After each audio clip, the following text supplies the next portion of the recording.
On the morning of the 9th-year firing, I stood on the kiln steps in my father's gray coat, told the whole of the Sarovale that I would honor the compact he swore for me before I could walk, and heard my wolf say, very clearly, "She is carrying the blue jar." I did not look. That was the discipline of 9 months, and I had it down to a science by then. I kept my eyes on the middle distance, on the heat shimmer coming off the Ash Queen's brick shoulder, and I finished the sentence I had begun. "And the compact will be kept," I said, "as it has been kept for 9 generations." Below me, the yard made the sound a crowd makes when it is relieved and disappointed at once. 2,000 people, packed shoulder to shoulder between the drying sheds, every one of them with clay under their nails. Kiln hands, stokers, wheelmen, the pigment women in their stained aprons, the throwers' children up on the sagger stacks where they were not supposed to be. The 4 masters behind me in their firing coats, sweating and dignified. "She has put the blue jar down," my wolf reported, "and picked up the gray one. Both of her sleeves are rolled. There is a burn on the inside of her left arm shaped like a crescent. It is new." I stopped listening to him the way a man stops listening to a river. Havard Quist stepped up beside me, first kiln master, 70 years old and built like a fire brick, and raised both hands, and the yard quieted for him faster than it had quieted for me. That was fine. I did not want to be loved. I wanted the Vale to still be standing in 9 years' time, which is a different and much harder thing. "On the 9th day of the 9th month," Quist called, "the 4 kilns will be loaded, sealed, and lit, and they will burn until the Vale is fed for another 9 years. And on the day they are opened, our Alpha King will take his Luna, as his father promised, and the Ardwick clay will come down the eastern road, and the wheels will turn." He let that sit. "That is the whole of it. Go and work." They went and worked. They were good at it. In the Sarovale, going and working is what we do instead of praying. I stayed on the steps a moment longer, which was a mistake, because from the steps you can see the entire kiln yard, and from the entire kiln yard my wolf could see exactly one thing. "She is looking at the Long Mother," he said, with the warmth of a man describing his own child. "She does not like the way the smoke is coming off it. Neither do I. She is right. Emeric, she is right about the smoke." "Be quiet," I said in my head, "where such things belong." "Her name," said my wolf, "is Odalie Brand." I knew her name. That was the trouble. I had known it for 9 months, and I had never once said it out loud, and I had every intention of dying without saying it, and I wanted understood, before any of what follows, that I was trying to be a good man about it. I was trying very hard. It simply happened that I was doing it in front of the one person in the Sarovale who could hear every single word. But I did not know that yet. That is the part that still takes the breath out of me all these years on. I did not know that yet. Let me tell you about the Vale quickly, because everything that happened because of the clay. We are not a rich country, and we are not a poor one. We have no gold, no good grain land, no timber worth the felling. What we have is a bed of red clay 8 miles long under the Saro Hills that fires harder and truer than anything in the eastern half of the world, and 4 kilns big enough to walk into standing, and 9 generations of people who know exactly what to do with both. Sarovale ware goes everywhere. It carries oil to the coast, and wine to the mountain courts, and water to soldiers in countries whose names I have never learned to say properly. Every 9th year the 4 kilns are loaded together and fired together and opened together, and that firing sets the price and the contracts and the trade for the 9 years after it. Between firings we make and we mend and we wait. My father, Osric Cade, was Alpha King for 31 years, and he was very good at it. And in the last of those years he learned something he did not tell anybody except Quist, and at the end me. The red bed is dying. Not gone, dying. The good seam narrows and turns sandy about a mile past the old workings, and past that it is stone, and there is no more of it, and there never will be. My father put men down in the dark with lamps for 2 years to prove it, and then he sat in his chair with the report in his hands, and he did the only arithmetic a king can do. He wrote to the Ardwick, who have a gray and white bed in the eastern hills that nobody has ever known what to do with, and who have wanted a road through the Sarrow Gap for a century. He offered them the road. They wanted more than a road. They wanted to be in the compact, properly in it, blood in it, a vase sitting where the Luna sits. He signed it. He was dying and he signed it, and he told me the day before the fever took him, in a voice like a hinge, and what he said was, "Boy, I have bought you 9 more years of a country. Do not spend them being romantic." I was 31 when I buried him. I have kept every word of what he asked. I built the Eastern Road with my own tax and my own back, and I never once complained about the terms. And when Lady Corisande Vay's carriage came down out of the hills for the 9th year firing, I met it at the gate with my hair combed like a schoolboy's. That is the man I was, exact, quiet, extremely well behaved. I had a wolf who had absolutely no interest in any of that. He started 9 months before the firing, at the spring cane burning, and I remember it in more detail than I remember my own coronation. The cane runs the length of the vale, and every spring the breaks on the flats are burned off so the cane comes back thick, and the ash is barrowed up to the pigment sheds, because cane ash is what we soften the glazes with. It is a good day. It is smoke and shouting and children with soot on their faces, and everybody drunk by dusk on plum spirit that would strip a hinge. I was on the bank with Quist, watching the burn line move, and I was hot. That needs saying. In the Sarrow Vale in spring, a man in a coat is hot in a way that gets into his temper, and I had been hot for 6 days, and I was being short with people, and I knew it and could not stop. A cart came up the bank track with the ash barrels on it, and one of the barrels was badly roped, and it went over the side, and it did not hit anybody only because a woman walking beside the wheel put her shoulder into the cart trail and shoved the whole thing 2 feet sideways into the ditch instead. The cart tipped. The driver swore. Ash went up in a gray column 20 feet high and came down over everything, over the driver, over the horse, over Quist's excellent coat, over me. And out of the middle of it walked a woman about my own age, gray from the crown of her head to her boots, entirely covered, looking exactly like a statue that had decided to leave. And she looked at the tipped cart and she said to nobody, in a voice of absolute flatness, "Well, that's the ash softened." The driver laughed so hard he sat down. And the heat let go of me. I want to be precise, because I have had a long time to think about how to be precise about it. It was not a bolt or a burning or a hand on my chest. It was that the Sarrow Vale heat, the heat I had been carrying around in my collar for 6 days like a grudge, simply put me down, all at once. Like a man setting down a box he has been holding so long he has stopped noticing the weight of it. I stood on the bank of the cane in a rain of ash, and I was cool, and I could hear the fire quite clearly, and everything in me went straight and level. And my wolf, who had not spoken to me about anything except boundaries and weather for 3 years, said, "There." That was all, one word, and then after a moment in a tone of enormous and slightly stupid contentment, "That one." "No," I said. "That one," he said, "the gray one, the one who is gray." "Everything is gray. She is covered in ash." "Yes," he agreed happily. "Isn't it good?" I asked Quist who she was, because I am a fool, and Quist squinted through his ruined coat and said, "Brand, I think. Pigment shed. There's a brother Stokes for the Gray Bear." And then he said, "Sire, your coat." And I said something about the coat, and we walked on, and that was the whole of it, and it should have been the whole of it forever. That was the 9th of spring. The firing was on the 9th of the 9th month, 9 months, near enough to the day. He did not stop talking for one of them. I want to be fair to him. He is not a fool, and he is not an animal, whatever the Southern courts like to think.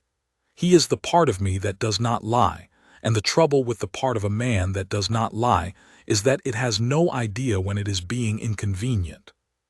He did not say improper things. I want that on the record too.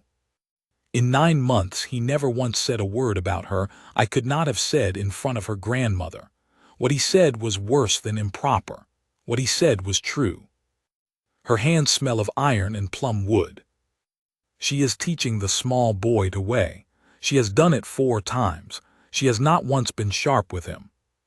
She limps on the left in the mornings and not in the afternoons. Emeric, why does she limp in the mornings?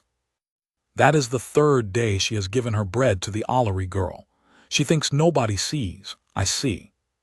She is arguing with Greege about the ash ratio. She is losing. She is right. She has stopped singing. Emeric, she has been singing that counting song for 2 hours and she has stopped. Why has she stopped? And on and on and on. In a yard I walk through twice a day because it is my kingdom and I am supposed to walk through it. In a country where I could not go anywhere without going past a pigment shed, for 9 months. I did what a disciplined man does. I made rules. Rule 1, I did not go to the pigment shed on any errand that was not real. Rule 2, when I passed the pigment shed on a real errand I did not slow down. Rule 3, I did not ask about her. Rule 4, I did not learn things. I broke Rule 4 constantly. Because my wolf brought me things the way a cat brings you birds.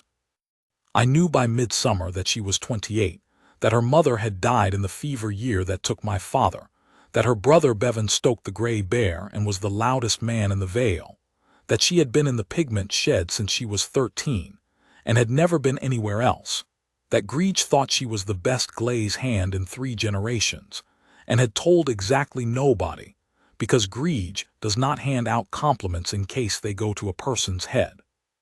I knew that she kept a shelf at the back of the shed where she put every glaze that had failed, with the date and the ratio scratched into the foot, and that she called it the honest shelf, and that when a young hand ruined a batch she would take them back there and show them 130 jars of her own ruin, one at a time, until they stopped crying. I knew all of that, and I had never had a conversation with her longer than 9 words. You are being ridiculous, I told my wolf in the middle of the night, in the middle of the 8th month, lying on my back in a room too hot to sleep in.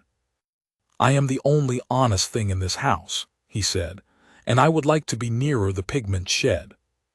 22 days before the firing, I took the long way through the kiln yard. I had a reason. I want that written down.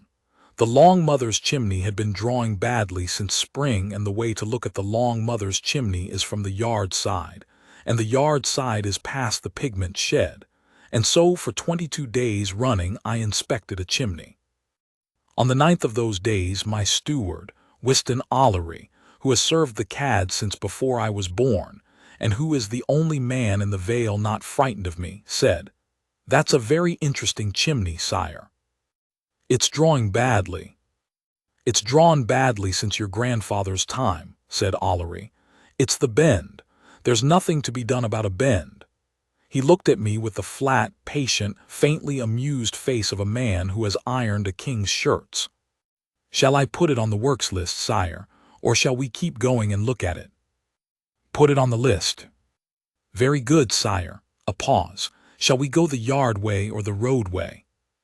"The yard way," I said, and Ollery said, "Very good, sire," in a tone I have never forgiven him for. On the 14th of those days I stopped. I want it understood that I did not intend to. What happened was that the pigment shed's double doors were open because of the heat, and there was a smell coming out of them that I had never smelled in my life, something green and mineral and faintly sweet, like a wet stone in a herb bed, and I turned my head and I looked in. And there she was at the long bench with her sleeves rolled and her hair tied up in a rag, grinding something in a granite mortar with her whole shoulder behind it. And there was a small boy of about 9 standing on a crate beside her holding a jar, with the intense expression of a child entrusted with something. "Piet," my wolf supplied. "That is Piet. He is Sol's sister's boy. He wants to be a thrower. He is going to be very good." And then with total sincerity, "Emeric, look at her arms." I went in. I told myself it was because a king should know his own works. What I actually said, when she looked up and the boy nearly dropped the jar and both of them started to bow, was, "What is that smell?" She straightened. She did not bow after all. She gave me a nod, the exact nod a busy person gives a customer, and she said, "Copper and cane ash, sire. It's the green for the coast contract." "It doesn't smell like copper." "No, sire. It smells like a ditch." She went back to grinding. "It'll come out the color of a mallard's head, which is what they're paying for, so I let it smell how it likes." The boy Piet was staring at me with his mouth open. I said, "You are holding that jar very well," and he went scarlet, and Odalie Brand said, without looking up, "He's the best pair of hands in this shed, and he knows it, sire. Don't encourage him." And that was it. That was the whole of it. 9 words became about 40, and I walked out into the heat and stood in the yard with my heart going like a stoker's shovel, and my wolf said, "Well," in the voice of a man leaning back from a very good dinner. Here is the thing I noticed and dismissed, and have thought about every day since. When he said look at her arms, she had stopped grinding, half a beat. The mortar went quiet and then went on. I thought she had heard me come in. I went back 8 more times in the following 20 days, and I had a reason every time, and the reasons got worse. I asked about the coast green. I asked about the cane-ash ratio, which she and Greege had been fighting over for a year and about which she was, as my wolf had informed me at length, entirely right. I asked about the honest shelf, and she showed me 3 of the jars and told me exactly how each one had gone wrong, and when I said, "You keep the failures," she said, "The good ones go out on carts, sire. It's only the bad ones that stay long enough to teach you anything," and I thought about that for a week. I asked once about the crescent burn on the inside of her left arm, and she looked at it as if she had forgotten it was there and said, "Little sister's door handle in July. My own fault. I was in a hurry." She was never impressed by me. That is what undid me in the end more than anything else. I have been feared, and I have been flattered, and I have been managed, and I had no experience whatsoever of a woman who was simply busy and had to break off being busy to answer the Alpha King's questions about ditch-smelling glaze. She was not rude. She was courteous the way you are courteous to weather. And every time I left that shed I felt as though I had been let out of a small hot room, and the Sarovale summer had no hold on me at all until I was back in my own house with the door shut. "You could simply say it," my wolf observed. "Say what?" "You know what." "I am promised," I said. "Yes," he said, "and it is a stupid promise, and you will keep it because you are you." And then, after a while, more quietly than I had ever heard him, "It is a good sorrow, though, isn't it? It is the best thing that has ever happened to us." 9 days before the firing, the Long Mother's load cracked. You do not lose a whole load, not in the Sarovale. You lose pieces, a jar in 50, a bad shelf, a batch that warps because someone loaded it wet. That is the trade. The Long Mother had been running a pre-firing load, a small one, 90 pieces, to test the new red from the deep end of the workings. Sol opened her at dawn on the 9th day before the firing, and I was there because I am always there, and the smell that came out of that kiln was wrong, sharp, like a struck flint. 90 pieces, every single one of them crazed through, that fine web of cracks that runs right into the body of the clay, so the vessel holds its shape until you look at it wrong, and then it is gravel in your hand. Sol picked up a bowl and it came apart in his fingers. He is 64 years old, and he has been a master for 30 of them, and he stood in the mouth of his own kiln with a handful of grit and looked at me, and his face was that of a man watching a house burn. Quist came at a run and stopped, and did not say anything for a long time. Then he said, "That's the sandy seam." "That's the sandy seam," Sol agreed. "How far in are we?" 200 yards past the old face." "And how much good red is left behind us?" Sol did the arithmetic he had clearly been doing in his head for months. 2 firings, maybe. 18 years. That is what he meant. 18 years, and then the Sarovale is a valley of very skilled people with nothing to make anything out of. Quist turned to me. In front of 4 masters and 30 kiln hands he said, "Sire, the Ardwick clay." "Yes." "On the day the kilns are opened." "Yes." "Say it in front of them," said Quist, and there was no cruelty in it. He is not cruel. He was frightened and old, and it was his kiln yard. So I said it in front of them, standing in 90 pieces of ruin, with the long mother still ticking as she cooled. "On the day the kilns are opened I will keep the compact and take Lady Corisande Vey as Luna of the Sarovale, and the Eastern clay will come down the road, and you will all still have work when your grandchildren are grown." They cheered. Of course they cheered. It was the only good news standing in that yard. Away at the back, near the pigment shed doors, a woman with a rag round her hair set down the jar she was carrying very carefully on the bench beside her, and went inside. "Oh," said my wolf, and for the first time in 9 months he did not say anything else. Lady Corisande Vey arrived 4 days later, and it is important that I say this plainly. She was better than the whole situation deserved.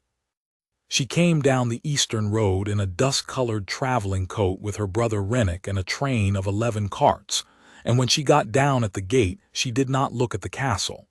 She looked past it at the 4 kilns, and she said, "That's the Ash Queen. She's bigger than they said." She was 36.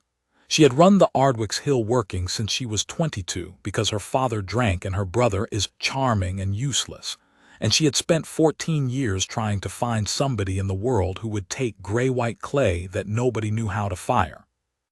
We had dinner that first night in the long room, and after the plates went out she sent the servants away and folded her hands and said, "May we be honest with each other, sire, since we're going to be married in 5 days." "I would like that very much." "Good." She poured her own wine. "I don't love you. I've met you twice. You have a nice profile and an extremely alarming way of not blinking. I've been told." "I do love the Eastern Road," she said, "and I love the idea of a vase sitting where the Luna sits, because in 9 generations there has never been anybody in that chair from outside this valley, and it is going to change the Ardwick's fortunes for 100 years. She looked at me over the glass. "So I am here for the road and the chair, and I will be a very good Luna to you, and I will learn every one of these people's names, and I will not embarrass you once. And in return I would like you to be honest with me about one thing."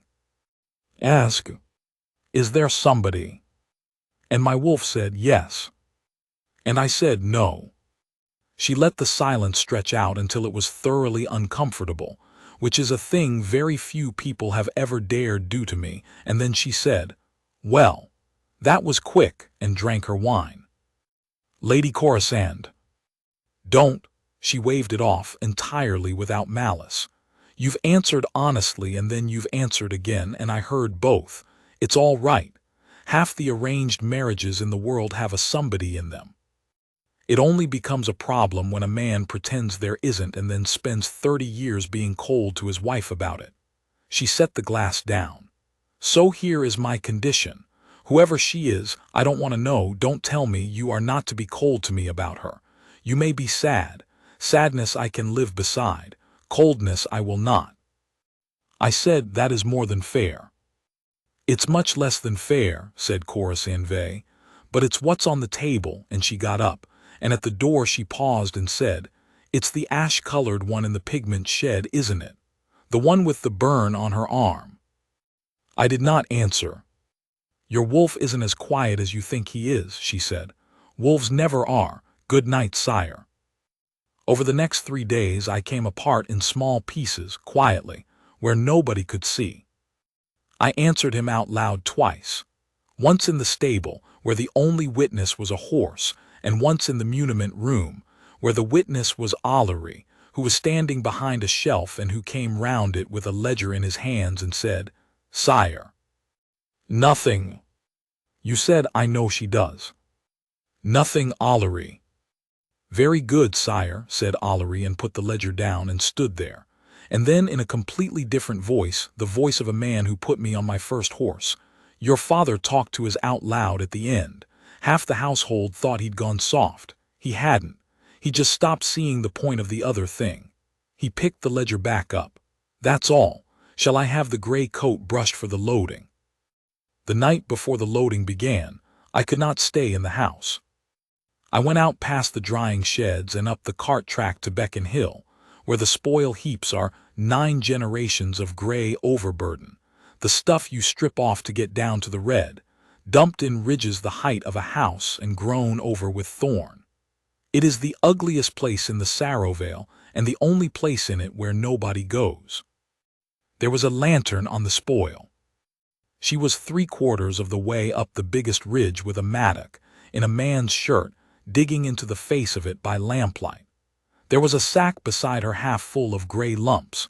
She had been at it long enough that the shirt was soaked through between the shoulders. I said, "You'll break your neck."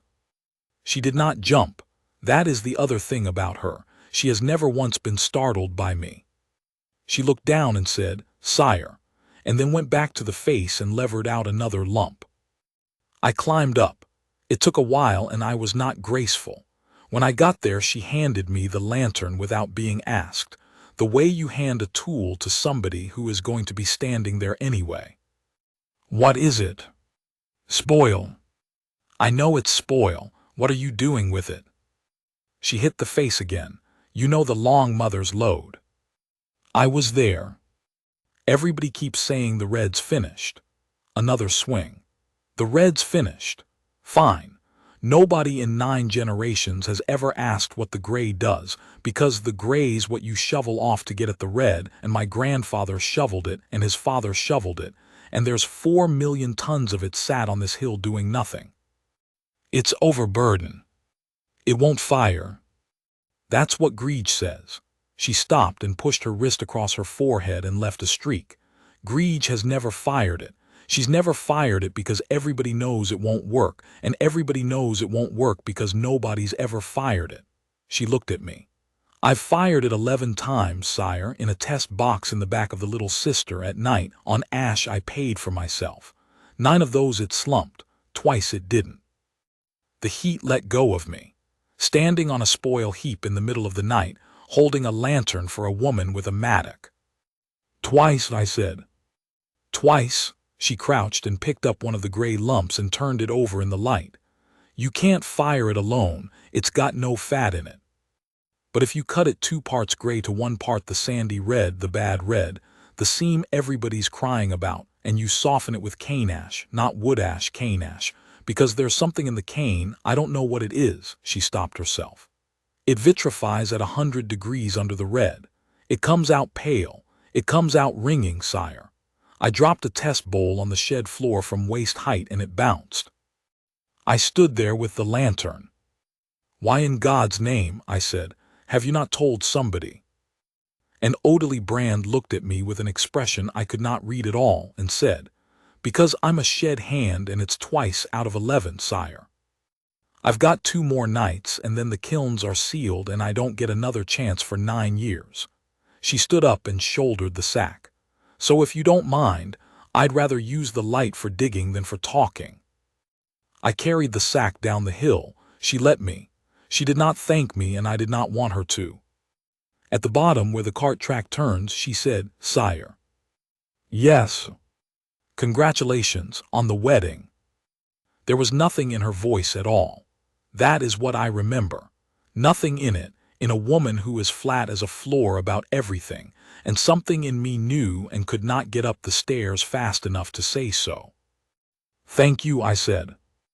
"Right," she said, and went off up the lane with a sack of spoil on her shoulder, and my wolf said in a small voice, "Emeric, go after her." I did not go after her. 2 nights before the sealing, I went to the pigment shed at the 10th hour, and this time I had no reason at all. I had a thing in my coat instead. A shard about the size of my palm, the foot of a bowl, glazed the deep muddy green my father used to like, with the ratio scratched into the underside in his own bad handwriting. It was the last thing he ever made with his own hands in the last spring, when the fever had already got into him and Ollery had to hold the wheel steady. It came out of the kiln cracked clean across. I had carried it in one coat or another for 3 years, and I had never shown it to a living soul. The shed was lit by one lamp at the long bench.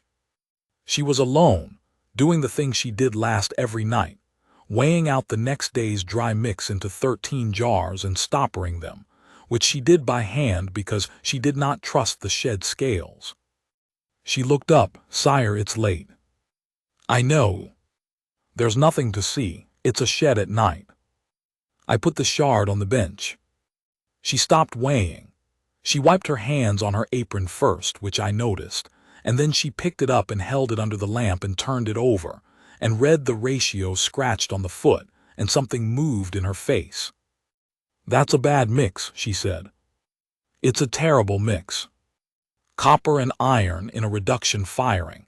Whoever did this wanted a green, and they've asked 2 things to be green at once, and neither of them's agreed to it." She tilted it. "It's come out the color of a pond." He was very proud of it. She looked up sharply and back down at the handwriting, and I watched her understand, and she put it down on the bench with a great deal more care than she had picked it up. "It cracked in the cooling," she said, not a question. "Yes. Cracks like that are the kiln, not the maker." She said it firmly, as though it were a matter of professional record that needed setting straight, and it went into me like a nail. Whoever fired the Ash Queen that spring took her down too fast. That's not his fault. He thought it was. "Then he was wrong," said Odeley Brand, "and he'd have known he was wrong if he'd been in a shed instead of a chair." And then she went slightly white, because she had just called the late Alpha King a fool to his son's face. I started to laugh. I could not help it. I had not laughed in about 4 months, and it came out of me in a way that alarmed us both. And my wolf, who had been quiet since the long mother, who had said almost nothing for 4 days, who I think was grieving in his own straightforward way. My wolf said, all at once, with no warning at all, in the raw, flat voice of something that has stopped being able to hold a thing. Tell her the heat lets go of me. Tell her I have not been hot since the 9th of spring. Tell her that in 9 months I have wanted one thing and I am about to sign it away for a road, and I would do it again, and I want her to know it was hard. Emeric, please. She is standing right there. Just tell her she was the one, even if nothing comes of it. Just so that once, somebody in the world has heard it out loud." And Odeley Brand, without looking up from the shard, said, 9 months and 4 days. The shed went very quiet. She was still looking at the bowl. Her hands had stopped moving. I could see the pulse going in her throat. "It's not 9 months, she said. "It's 9 months and 4 days. You came down the bank at the cane burning, and I just tipped a barrel over, and I was gray to the eyes, and you stood there, and he said there." Her voice was perfectly level, and it was not steady. "And then he said that one. And then he said, 'Isn't it good?'" I could not speak. I want to be honest about the whole of it. I could not speak, and I could not move, and the entire Sarovale went out like a lamp except for a bench, and a shard, and a woman with her thumbnail pressed white against the edge of it. "Odeley." 9 months and 4 days, she said again, and finally she looked up. "Sire, I hear him. I've heard him since the day you met me, not the others. I've stood next to Master Quist's wolf and Grege's wolf and my own brothers, and there's never been anything. I'm not Asheard, I'm not anything." She put the shard down. Her hands were shaking so badly she had to put them flat on the bench. "Just yours, every word, every day, for 9 months and 4 days. I sat down on the crate the boy Piatt stood on to reach the bench, because my legs had stopped being interested in the work. "Every word," I said. "Every word." "Say something," he said. She did not hesitate. She had them by heart the way you have by heart the things you cannot afford to write down. The 19th of spring in the yard. She is teaching the small boy to weigh. She has done it 4 times. She has not once been sharp with him. She said it in her own flat voice, and it went through me like cold water. The 2nd of summer, when Greege had me out on the cart with the sample jars. She has been in the sun 3 hours. Does nobody in this kingdom carry water? Midsummer Eve, when I stopped singing because Bevan came to tell me the fever had got into the Ollery girl. She has stopped. Why has she stopped? Emeric, go and ask her why she has stopped. She stopped, started again. The day of the long mother, he said, oh, just oh. And then nothing for 4 days, and I've been walking round this shed for 4 days feeling like I've buried somebody, and I've got no right to, and I couldn't tell a living soul about it, so I dug a hill instead. You never said. How? She laughed, and it was a wreck of a sound. Sire, how? Walk up to the Alpha King in the middle of the yard and say, your wolf's been very complimentary about my forearms. They'd have had me in a cell, or worse, they'd have believed me, and then what? Then I'm the shed hand who's got the king's private heart in her apron pocket in the year of the firing. She shook her head hard. No, no, I decided in the 1st month. I decided I'd never let my face do anything, and I'd never tell anybody, and I'd never use one single word of it, and I'd let you have it. It's yours. It's the only thing a man's got that's actually his, what he says when he thinks no one's listening. And I stole it every day for 9 months, and I couldn't stop, and the only thing I could give you back was to never let on. And there it is. That is what she was. Not a bloodline, not a hidden Luna, not some silver thing waiting under a shed hand's apron. For 9 months and 4 days, Odeley Brand had held every unguarded thing I had my fear about: the red bed, my father, the name I say in my sleep, the fact that I was frightened of Quist, the fact that I cried exactly once in the muniment room in the 2nd month. She had held all of it alone, and it had cost her enormously, and she had never once spent a penny of it. There is no title for that. I have looked. The 8th month, I said, the muniment room. I know, she said quietly. I was in the yard. I went inside so I wouldn't be near it. Odeley. And I've never told anybody you were frightened of Master Quist, she said. And I never will, and you should stop being frightened of him. He's just old, and he's scared the veil ends on his watch. I put my hands over my face. Sire, don't call me that. I have to call you that, she said. In 4 days you're getting married. And her voice finally went, right at the end of it. And she turned round and put both hands on the bench with her back to me. And I stood up off that crate, and I did not touch her, because there are things a powerful man does not get to do, and I stood there in a shed at the 10th hour and said the only thing I had. It was you, I said. He's not wrong about anything. He's never been wrong about anything in his life. It was you, on the bank in the ash, and the heat let go of me, and it has never come back. And I have spent 9 months being an honorable man about it, and I do not want to be an honorable man about it any more. She did not turn round. She said into the bench, you'll keep the compact. The veil ends if I don't. I know. She wiped her face with her wrist, hard, businesslike. I know. I'm not asking you to burn a kingdom down for me. I'm not a girl in a song. Then she did turn round, and her chin was up, and I had never in my life been looked at like that. But I'm not doing it, Emeric. It was the first time she said my name. She has never once called me sire since. Doing what? This. She gestured at the shed, at the lamp, at the two of us. The long thing, where I stay in the shed and you come at the 10th hour and we don't touch each other, and everybody says what a good, quiet woman Odeley Brand is. And in 20 years I'm 48, and I've had a whole life in a room at the back of somebody else's marriage. Her voice was absolutely steady now. I will not be the quiet part of your life. I'd rather have nothing. I'd rather go to the coast and mix somebody else's glazes and never hear your wolf again as long as I live. And it would kill me. It would kill me. And I'd still rather. Don't go to the coast. Then say it in the daylight, said Odeley Brand. In front of them, not in a shed. If you can't, that's fair, and I'll not think a thing of you for it. because you've got 2,000 people and a dying clay bed and I've got 13 jars. But I'm not doing it in the dark." And then she said, "Take your father's bowl and get out of my shed, please, because I'm going to cry and I'd rather do that on my own." I took the shard and I got out of her shed. Halfway across the yard, my wolf said, very quietly, "She is the best thing in this valley." "I know." "9 months," he said, "and she never told anyone I was frightened." "I know," I said. "I know."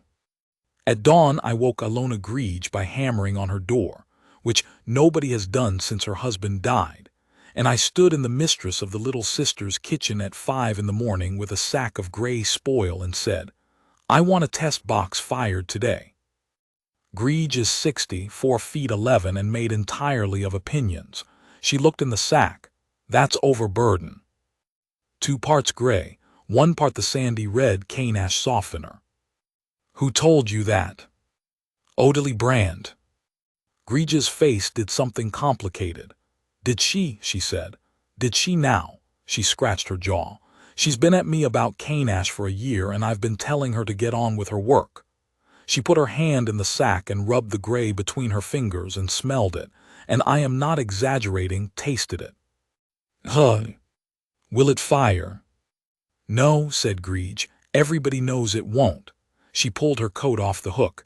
"Get out of my kitchen, sire, I've a box to load."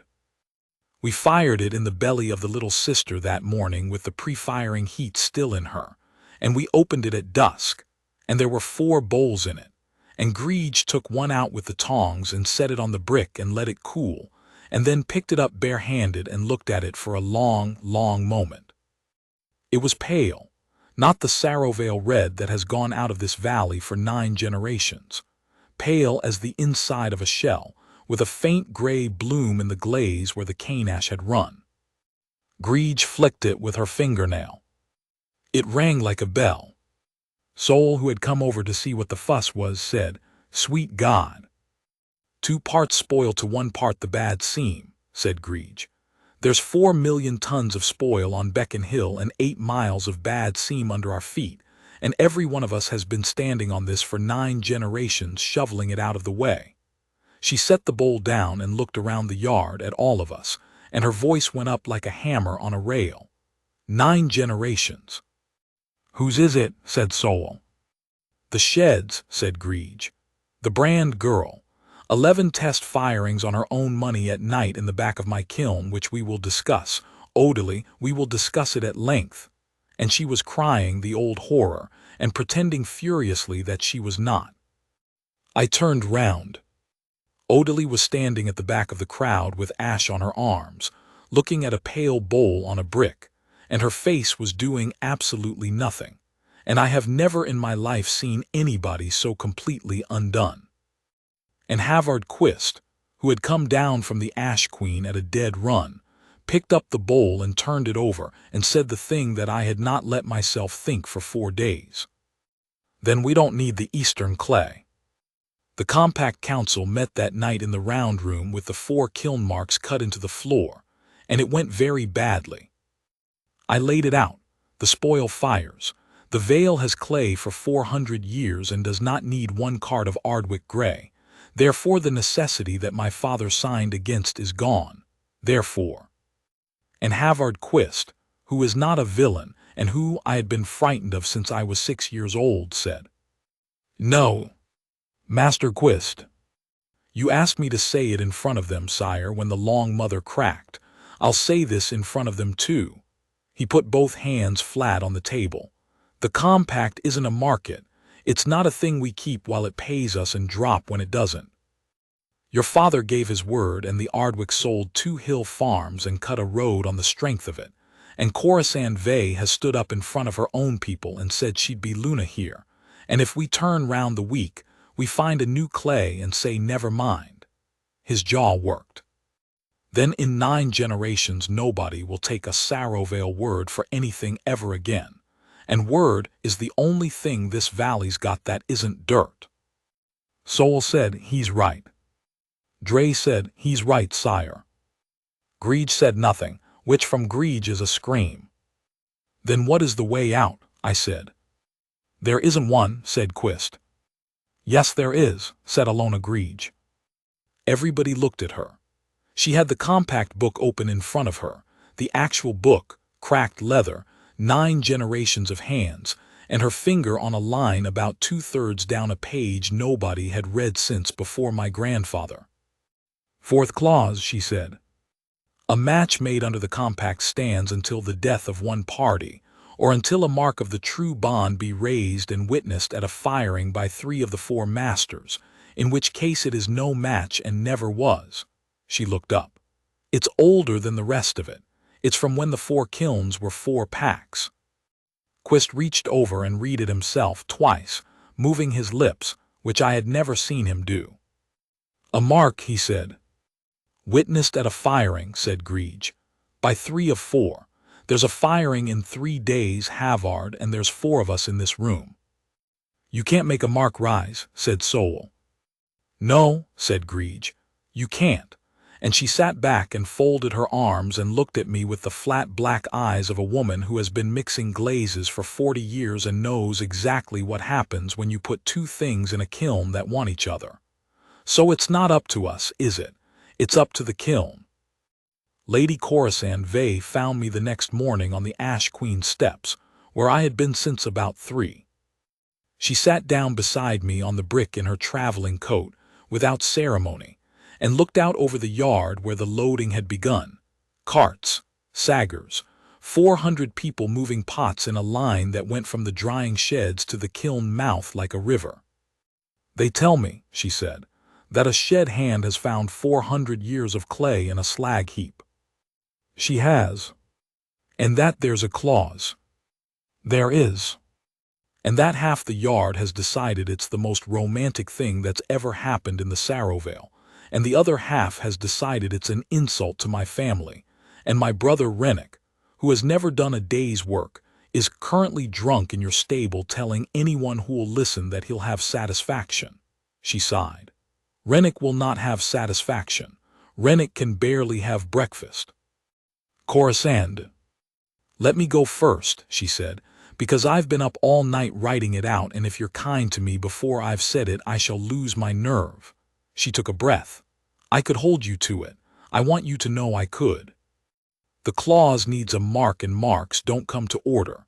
And if I stand up on the 9th and say I hold the compact, you keep it, because you're the sort of man who does, and I'd have the chair and the road, and my father's name would be worth something for the first time in my life. I know. And I'd have a husband who put a shed on fire in his chest every time he walked past it. She shook her head slowly. No, I told you my condition and I meant it. I'll not spend 30 years being the reason a man's quiet at dinner. Then what do you want? And here is where Corisande Vey showed me what she was, and why the Ardwick has done better in the 10 years since than in the 100 before it. The road stays, she said, built and open in perpetuity in writing. The Eastern Charter, the whole Eastern trade of the Sarovale, licensed to the Ardwick for 90 years at a fixed toll, and if your pale ware is half what Greige says it is, I will be a considerably richer woman than I would have been as your Luna. A seat for the Ardwick on the Compact Council, non-voting because Quist will have a seizure otherwise.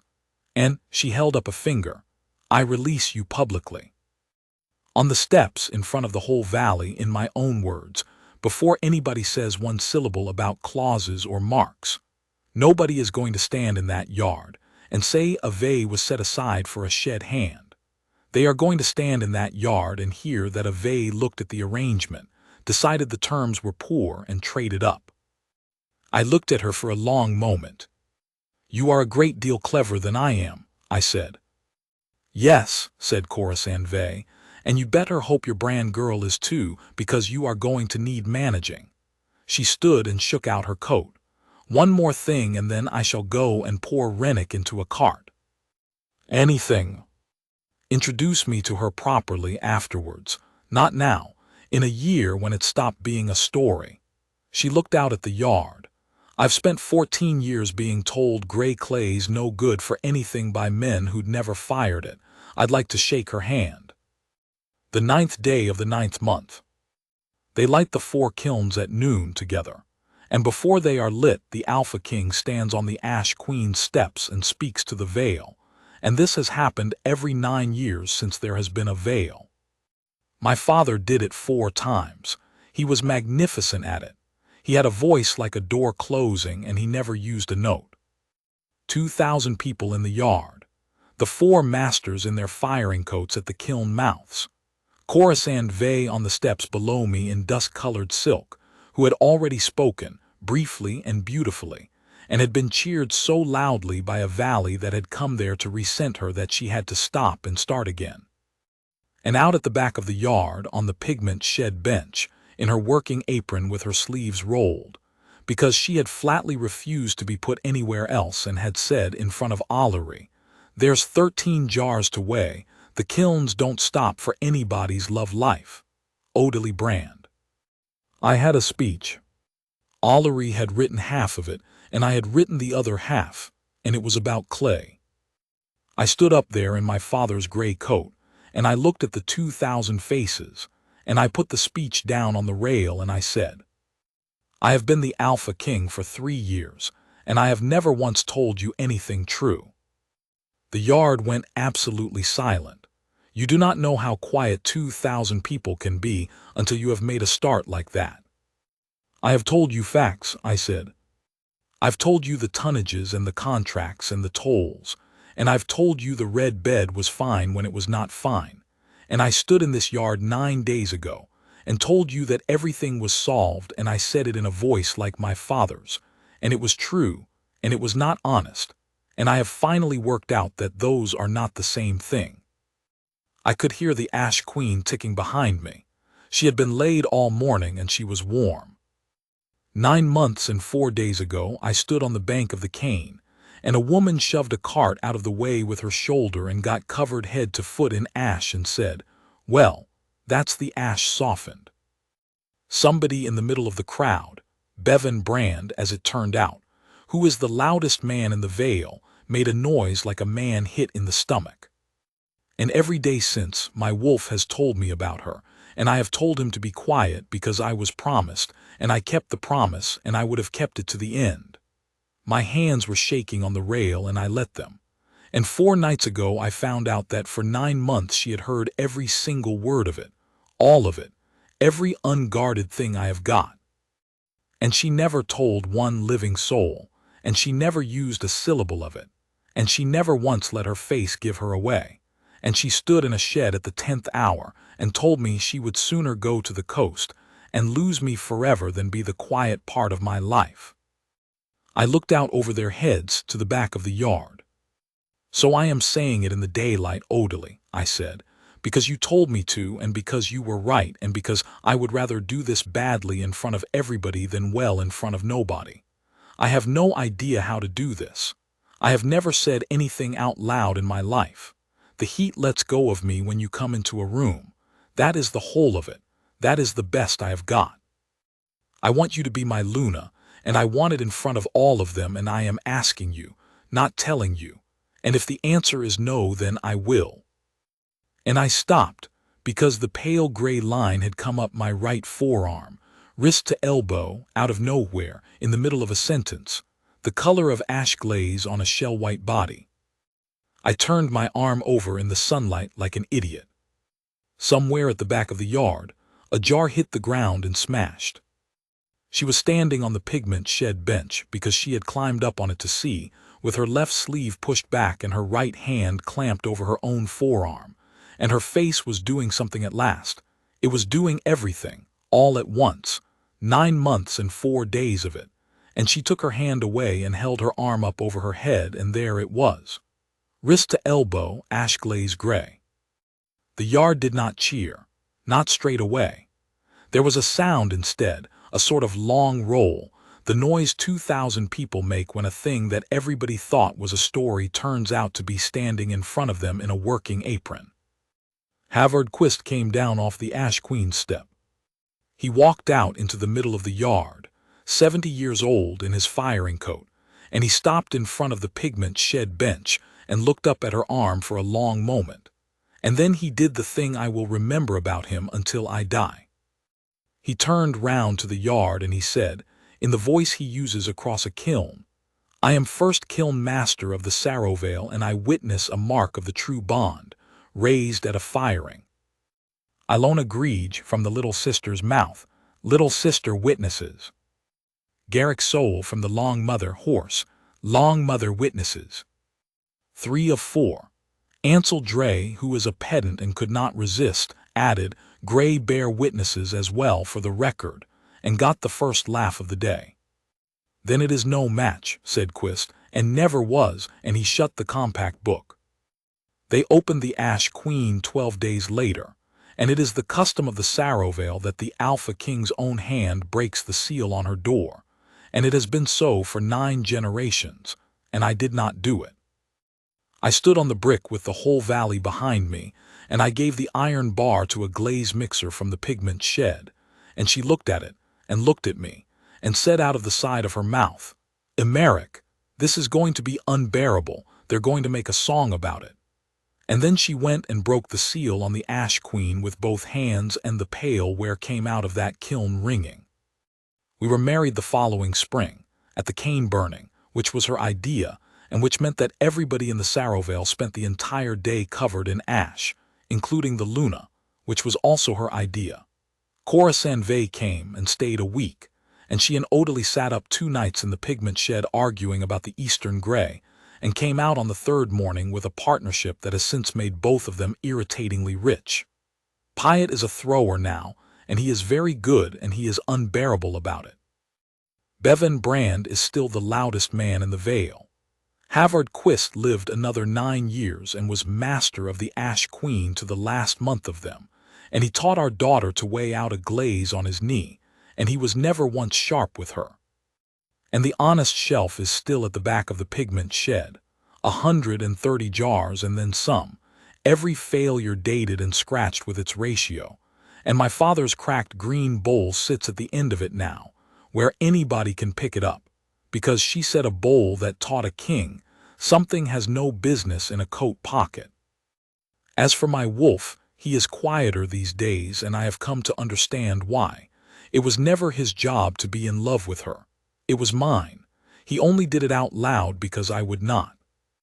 So now I do it out loud, constantly and badly, and in front of whoever happens to be standing there, which the household finds a great deal to put up with. I say the thing before he can. Every evening she comes in from the shed with her sleeves rolled and gray to the elbows and sets one more failure up on that shelf. And before she has got the jar down straight, I have already said it, whatever it is that day, the whole plain, unguarded truth of it, because I spent 9 months and 4 days letting somebody else tell her, and I would rather she heard it from me.